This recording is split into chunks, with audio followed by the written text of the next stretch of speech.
Hello ladies and gentlemen, Panzer here, and today we're taking a look at Hand of Fate. Now this is a game that's been talked about quite a lot since it's been in early access, and now it's finally out. And let's take a look. Back so soon?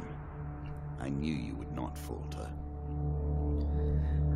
Now this gentleman sitting in the chair over there is the Wizard, and he's an interesting character. He's one that you'll see for most of the game. Now the game is basically a deck builder slash adventure game, and how this kind of works is I'm just going to show you. Round, and our game truly begins.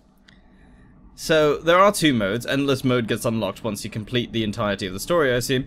But the story mode plays out a little like this. So first you choose a main opponent. Now these are all cards, so they're all based on different card suits. And there are 4 main suits in total. There's Dust, Skulls, Scales, I believe, as well. Yep, there's Scales there. Oops. And there's also one more, which I am looking for. I'm trying to show you right now. And the Plague. So those are the 4 main suits: Skulls, Dust, Plague, and Scales. So Dust are your sort of bandits, and Skulls are, as you might expect, the undead. I've not encountered Plague yet, so I'm not entirely sure. I guess it's Ratmen, or Scarven, or Skaven, or however you might want to call them in the sort of Games Workshop style race naming, I guess. And then the Scales are your sea creatures of sorts. Probably murlocs of some description. Alright, so we choose an opponent, and these opponents all come with tokens, which are used to unlock more cards in a very similar way to card packs in games like Hearthstone work. So after choosing... She did not collapse when the Empire did. No, she took up arms, organized her people, and vowed that in a country where death had gathered, she would be the one dealing it. So, after choosing an opponent, and of course, with every card there is a very interesting dialogue, and it's very well written. That is, of course, narrated by our wizard over there. And we can have a deck builder mode where we can, I guess, build our deck. There is an auto-optimize, of course, and the first one is our deck of equipment. So we can put on a bunch of weapons, armor, and so forth. But these are not what we equip immediately. These are in our deck. So we actually have to draw them in order to get them, which is a very interesting concept. And then there are the encounters. Now, having more encounters increases your risk, but also increases your reward. So having different things that happen can also be beneficial, but at the same time you can lose these encounters, and of course bad things will happen to you. Now all of these have a little gold token below them. These are the token cards, and by defeating these encounters we get a bunch of new cards with that. So it's all very good. So now that we have our recommended decks available, we can start the game. Now we play for the cup. The first of my symbols. Now what you're seeing right here are a bunch of cards added by the wizard. The purple cards are owned by him, and the rest are in my own hands. So he adds his own cards to the deck every single time we play. I've added some cards to spice up the game. In addition to the pain and gain decks, there are now blessings and curses. Choose your steps carefully. So I'm trying not to interrupt the dialogue, because I actually think it's very, very nice. It's very well written. The voice acting does get a little sketchy in places, but for the most part it's pretty well done. Alright, so this little gold token is our character, and we move by just clicking the next card. We can only move to the adjacent card, so in this case we only have one option. Every move, of course, will consume some of the food. You can see there in the bottom left. And every movement also heals us by 5 health, I believe. So it's important to take note that this is an adventure game after all. Priests, gods, and eternal damnations. I have no truck with any of it. Alright, so our first encounter is the helpful priest. Now he has a token attached to him, so of course if we succeed in this encounter, we will get some new cards. Again, a token is at stake. Alright, so we meet a wandering priest, and we have a couple of choices. So we can give him some food, and he will give us a blessing. But it is quite a lot. We're giving him half our food. In this case, we have 9, so I'm guessing we're going to give him 4? Probably? Alright, so these are the odds of success or failure. A choice. Select your desire. We have a 1 in 4 chance of failing this. So let's choose 1, and it's a huge success. Actually, in that case, we were quite lucky because all of them were success cards. But in some cases, you can fail, or you can have a huge failure, and then things will happen. Alright, so he speaks in the language of all religions for several minutes, and then gently touches your forehead. Draw 2 blessing cards. So here we go. Blessings will remain always active and are never removed. Unless you die, of course. Then you're back where you began, as always. So these are kind of passive cards that stay in our hand and are always there, is basically what he's saying. So that gets added there. And Useful. That's another Well done. one. So these are quite useful to have, and we've earned a token. Now these are only granted to us if we complete the adventure. If we fail it, of course, we lose everything. Given how rarely one encounters the folk, you are fortunate indeed to meet Merith again. Or perhaps we are merely cycling around the wheel and dipping into the same memories time and time again.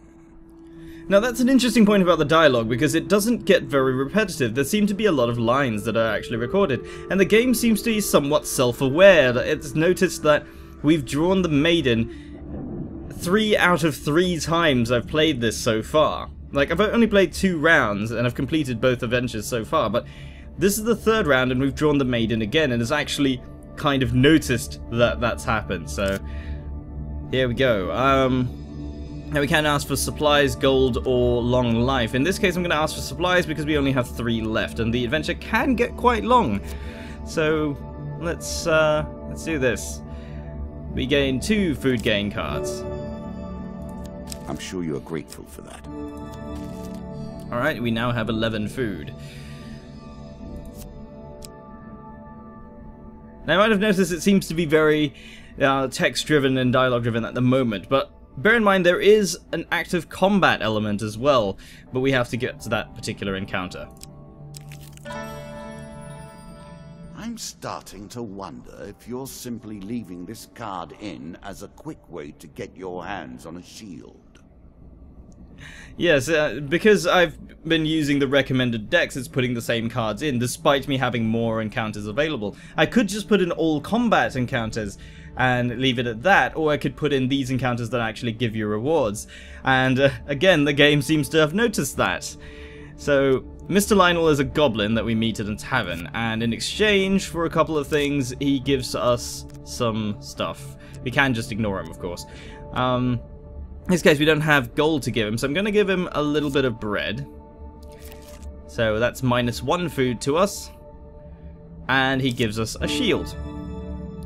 With practice and good timing, you can reflect ranged attacks. Now, bear in mind, we do actually already have shields in our hand, but this one was added directly to our...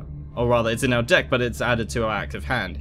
So that's one way of equipping it. Of course, we can, at any time, go to our inventory and equip anything that we've already drawn. Now, we have the rusty axe that is our default weapon, but if I draw any other weapon cards, I can actually just use them here. So that's one thing to be aware of. And the same goes for any other equipment. So these are our blessings and curses. The money bags is... reduce how much gold they... Okay. I'm not sure what that actually means. Some of these cards I'm still not sure what they fully do yet, but it's all part of the learning process. Alright, so we've reached the end of Were this you particular hoping this part was of the end? adventure. No. Another floor awaits. So here we have the stairs, which is just a means of progressing to the next area. Your journey is well begun. This game is still only beginning. New rules, new tools, new abilities. We have far to go as yet. Alright, here's the Twisted Canyon. This is one of those that we can actually fail. There is a weapon glinting in the sunlight lying next to a skeleton at the bottom of the canyon. We can climb down to retrieve it, or we can leave it. This, of course, is a 1 in 4 chance of failure. So let's hope for the best. No, and we've actually failed that. So, 1 health pain card, we lose 10 health. Ouch. But at the same time, we still get our weapon. And it's given us Frostfang. So this is a weapon that is imbued with glacial power and lizardmen. I guess that's the... I guess I might have been wrong about the scales suit. It might actually be lizardmen. And that is an elemental weapon. So there are a few different elements. So far I've seen this one here is ice, and the previous one I saw was holy, and that one is more effective against undead. So in this case, having a holy weapon might be better, since we're... Actually no, because we're going up against the dust suit, so non-elemental might be actually better. But either way, this does more damage per hit, so we're going to take it. Pleases you. Now, no combat just yet, but I do want to show you that if the card comes up, of course. Alright, let's approach the shop, and this will trigger an actual scenario. Now, this particular scenario doesn't really show much, but it gives me a chance to show off the kind of 3D areas that we have. So this is a new area, and we can actually do a couple of things. We can heal ourselves, we can remove curses, we can even sell items. Not that we have much to sell at the moment.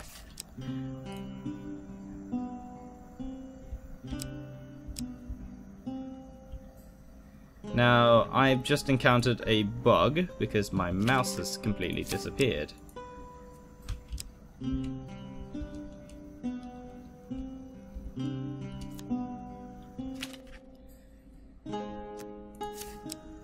Now you can counter opponents if your timing is right. Yeah, I didn't actually mean to do that. It's just that it's not letting me do anything else.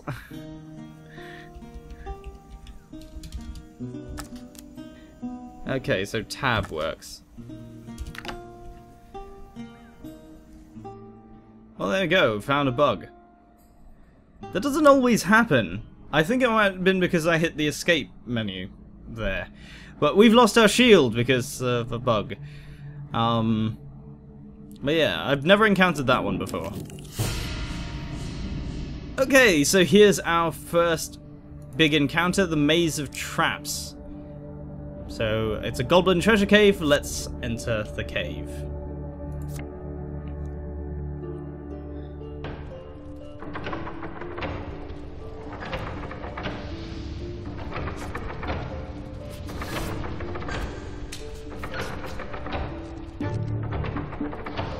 Alright, so we get to see our main sort of, these are our controls here, and it always highlights new abilities for us very nicely there.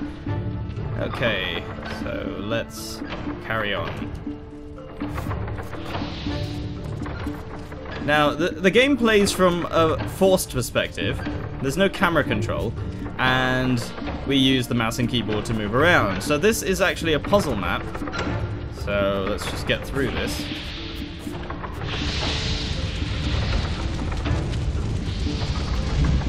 Of course, this card does what it says on the tin. It is basically a maze of traps. Quite literally a maze of traps. A very loud maze of traps. And we basically just make use of our dodge roll and any other abilities we might have to get through it.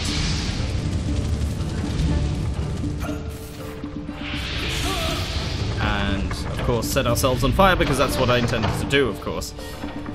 Now, bear in mind that the health is persistent, so going through this maze, any health that we might lose carries on for the rest of the adventure, so that's something to bear in mind there.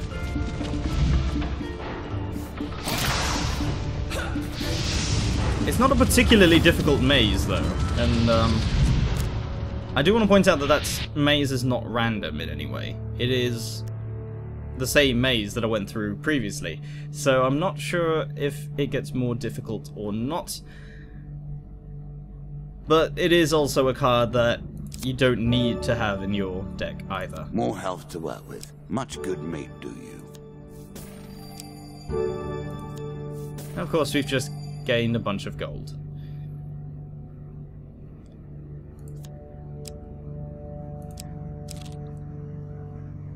And here we are.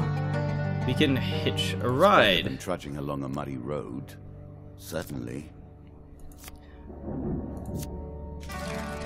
What brings you to play the game? Ha! I know you will not tell me. Like all the rest, you are silent. Yes, like I said, the game is somewhat self-aware.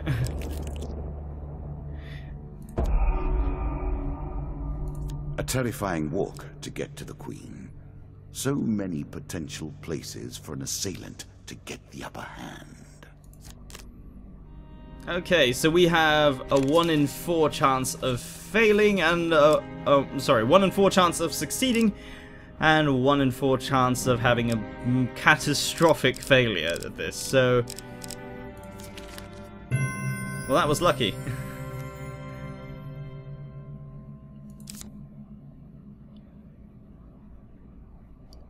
And it looks like we might have a chance of showing off some combat here. So whenever there is a combat scenario triggered, the dealer will draw a couple of cards. And in this case, it's going to draw 2 monster cards, and we have a 3 of dust and a 2 of dust. So these, of course, translate directly into actual cards, and as you might expect, a 3 of dust simply means 3 bandits, and a 2 of dust means 2 bandits.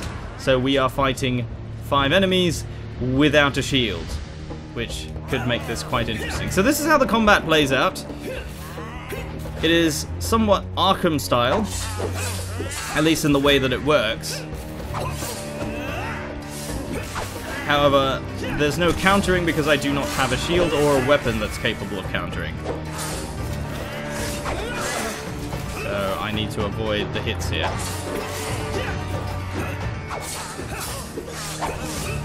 Now the environments are also controlled by the suits themselves, so if fighting the dust means you do normally have desert or kind of coastal bandit camp type environments. The skulls tend to be on board ships, and that's the most that I've seen so far, but they are definitely unique to their suit.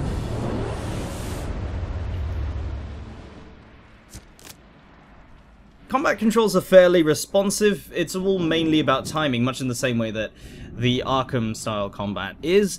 It's not as fluid as the free flow style, and definitely the animations are not the strongest point in this game. But thankfully the combat sections are short enough and I suppose far apart enough that you might not tire of the animations that quickly. So here we have the win state where we get 2 equipment cards. So Desperate Measures is a mace. Few select these sorts of weapons because nobody ever anticipates being in peril. Such misplaced confidence is usually their downfall. So this mace here inflicts 32 damage, and it has a holy elemental damage. Not one that we specifically need for this adventure, but 32 damage is always nice. And of course, every weapon and equipment, in fact, like I said, every single card has its own dialogue options. So here we have the option to equip it immediately, or we can keep it in our inventory and equip it later. Now, you can only access the inventory when you are not doing anything. So, oh, this is a nice active ability that we can trigger. Artifacts give you powerful abilities to use in combat. So, we can only access the inventory in this particular state when we are planning our next move, but once I move, I can no longer access it. So, It's all about preparation for what may come. Now I know there are three sustenance badly. I know there are three Rockfall cards in this deck, and I've not seen any of them other than here, so I'm going to assume that all three of them before the boss is actually a Rockfall. And I'd be wrong, because this is goblins. I do love goblins. Truly, I haven't seen their like in years. Excellent. Alright, so they've stolen some of my food and gold, and apparently they've run away with my weapon. So here we have one of the miner suits, which is a 3 of goblins. So this is a combat scenario where we have to chase the goblins and kill them to get our stuff back. Except now we also have a 2 of skulls. So we've lost 10 gold there. And the enemies are popping up. Thankfully we still have Frostfang, but we don't have the... I'm just activating that there. Oh, there are actually traps in this one.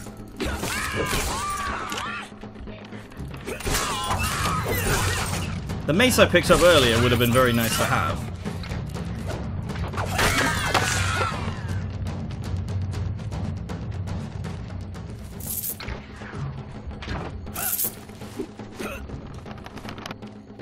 So there are traps all over this area. Now the goblins themselves don't actually seem to really attack you. But they are in this sort of narrow corridor with a lot of traps around it, so their main aim is to try and lure you into traps.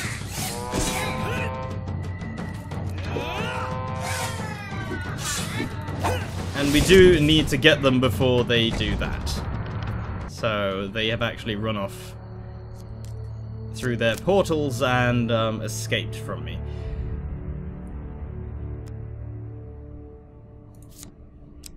But that does mean that we have lost a couple of things. Thankfully we got our weapon back, so that's going to be of use to us. Found a treasure chest. A treasure chest? What more iconic emblem of success could we imagine? Alright, 2 out of 4 chance of getting this right. No!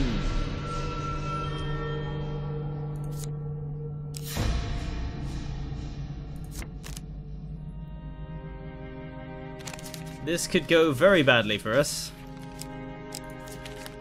Oh!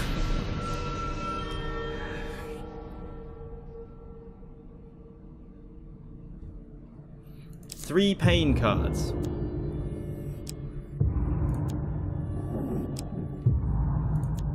So we've not only lost health, we've lost some of our maximum health as well, and as you plunder the secrets of your memories, you'll gain new cards. Some you'll wish you'd left untouched. Alright, we could still try and open the treasure chest. Let's hope luck isn't on our side here.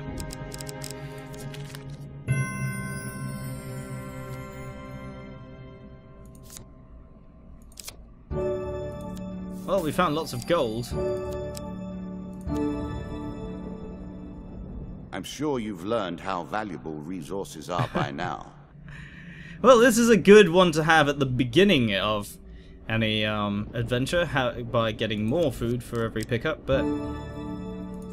A little gold to give you a taste for it.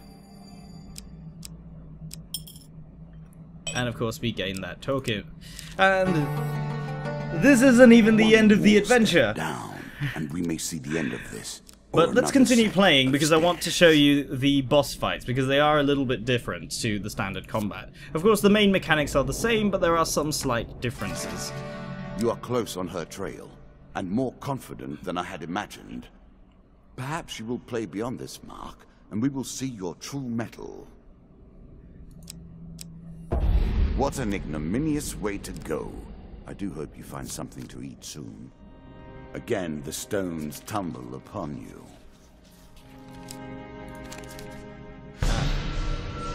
Things are just getting worse, they really are. Oh dear.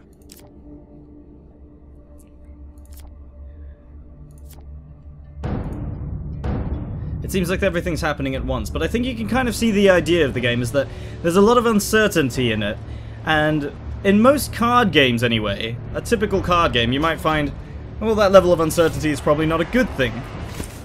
Simply because you would see kind of that level of RNG to be not particularly enjoyable, but in this case, because of this adventure element, that uncertainty kind of adds to the... just adds to the tension of the game, and really supports the gameplay in a very nice way. In fact, I find myself liking this game quite a lot because of that.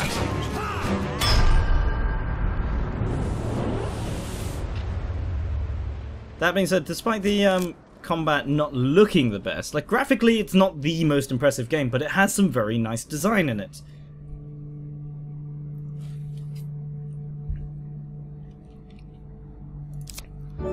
And like I said, the combat mechanics work very nicely too. Wounded. Healing will suffice, however. I think we're going to equip this instead because it might be a lot more useful for us. Although we are out of a shield for health. The marathon, not the sprint. Food rather.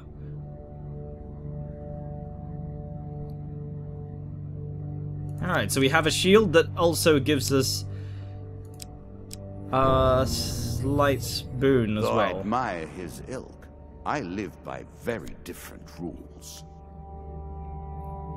Okay, so here we have the devil, and he's given us a choice of enemy encounters. Now, of course, I'm going to take the easiest one, which is the Two of Skulls.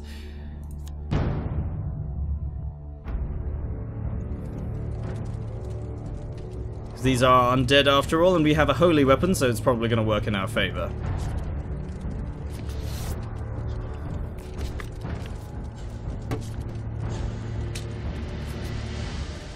And you can see the player actually, or rather the character itself, equips the weapon, and, or rather all of his equipment, when the cards are actually drawn at each encounter, which I think is a very, very nice touch.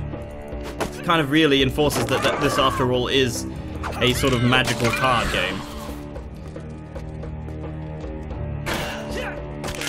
And you might see, like, the enemy types themselves might be a little bit generic, but they all have their own character to them. Like, these skeletons, every hit kind of makes them drop limbs and stuff, which I'm not sure if it makes them less effective, but it still is a nice touch because it kind of, although the hits themselves don't seem to show up very nicely on the characters. For example, they don't seem to react as well. Having actual permanent effects on them seem to really help. Kind of compensate for that. And thankfully we have gained... Oh, okay. This is new. A draw 2 armory card.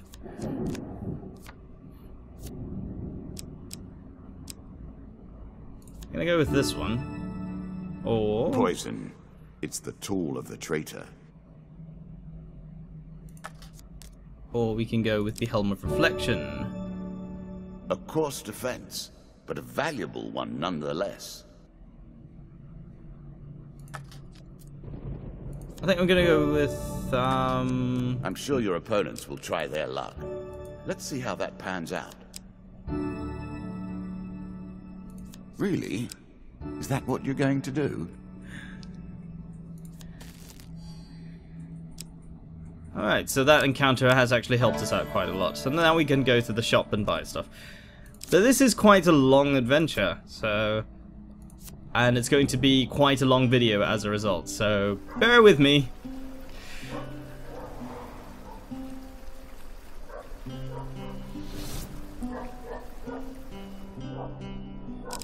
Okay, so let's have a look at items we can buy. We can buy a shield, and that's it. Sell items.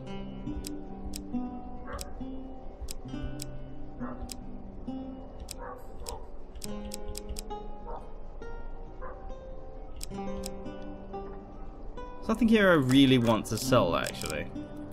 I wish I could just heal myself back to 100, but I can't, so...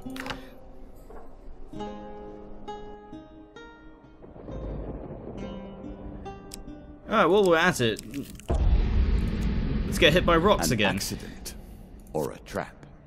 I wonder. And let's hopefully succeed at this time. Choose from these options. Oh. We're not going to catch a break this time. Or not much of one, anyway. So that's 2 max health down cards there. But we can attack the bandits and hopefully get something back out of this. Alright, 5 bandits.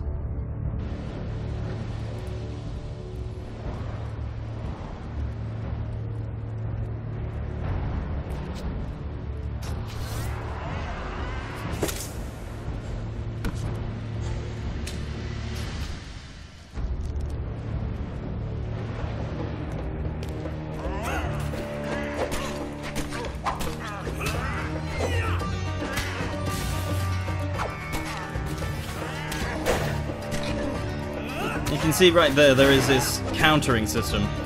Very similar to the Arkham style of gameplay, where the little icon appears above their head and then you gotta trigger the counter at the right time.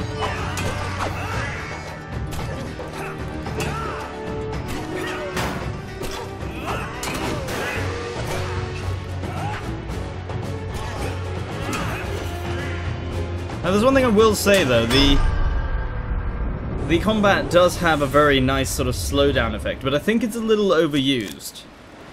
That's one of my main criticisms, aside from the animation quality, is that the slow motion effect that you probably saw there as well is a little bit too long, and it kind of takes away from the impact on the enemy instead of actually adding to it. I think if they cut the slow-mo just before the actual weapon hits, so it's not as long, it might actually work a little bit better. But it's still a nice touch nonetheless. Don't forget to counter. Defense must always be balanced by offense.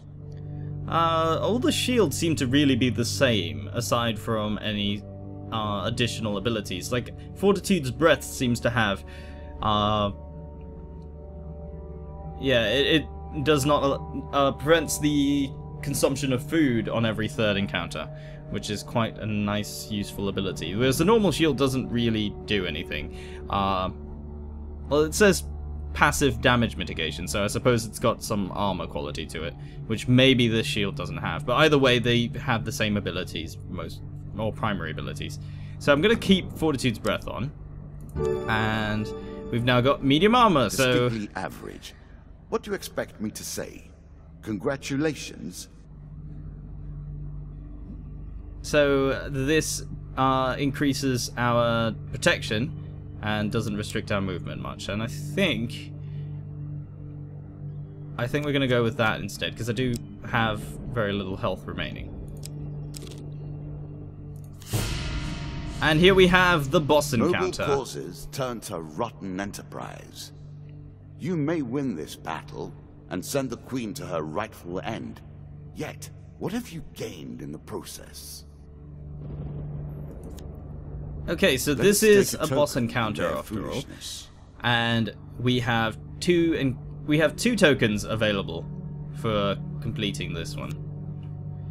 Now, bosses are slightly different. They have unique abilities. They also are much tougher to kill than standard creatures, and of course they do call a certain number of allies to help them. They also have this very nice intro cinematic. So this boss has a ranged sentry to protect her, and actually I've just noticed.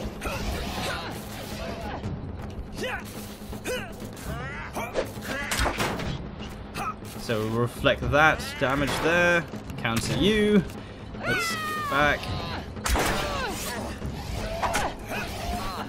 Trying to take out the crossbow first, but that might not be helping.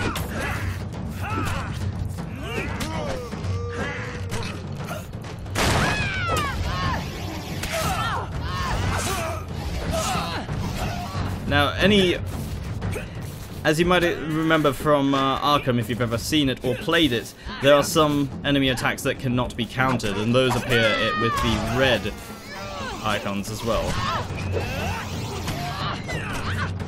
So I managed to get her by surprise there, and let's just get out of the way. Let's use our ability here.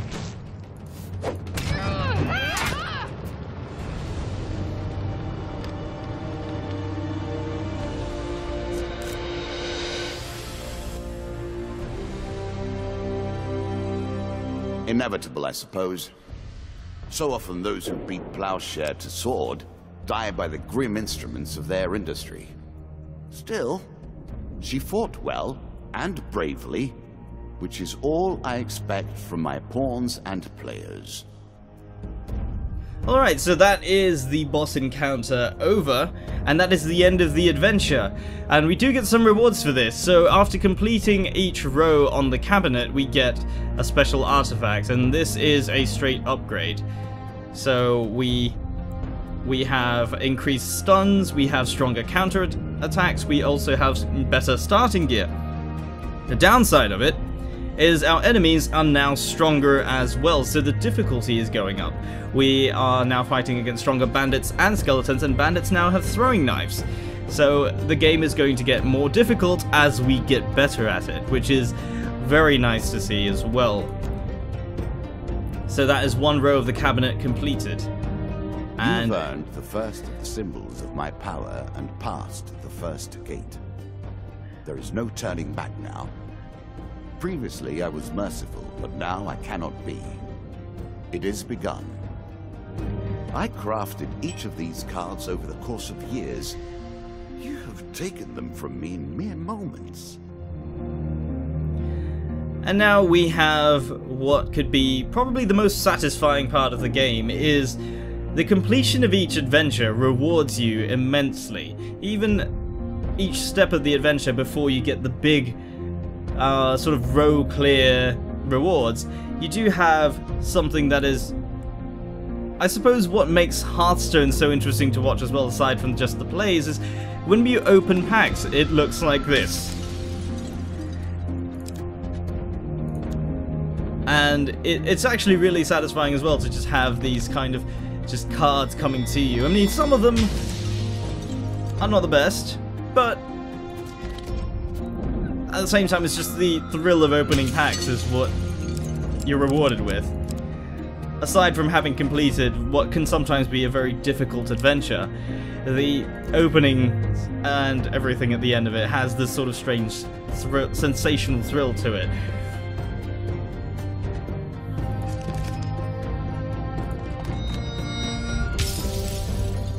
In fact, I must say the token splitting into the cards kind of does look just a little bit Hearthstone-like. But of course, play again. It definitely doesn't play anything like that card game.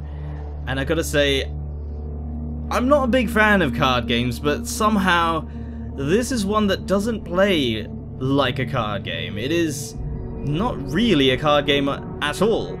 It's more an adventure game that is represented by cards, and the combat adds a nice little break to the story in a way by giving you something different to do.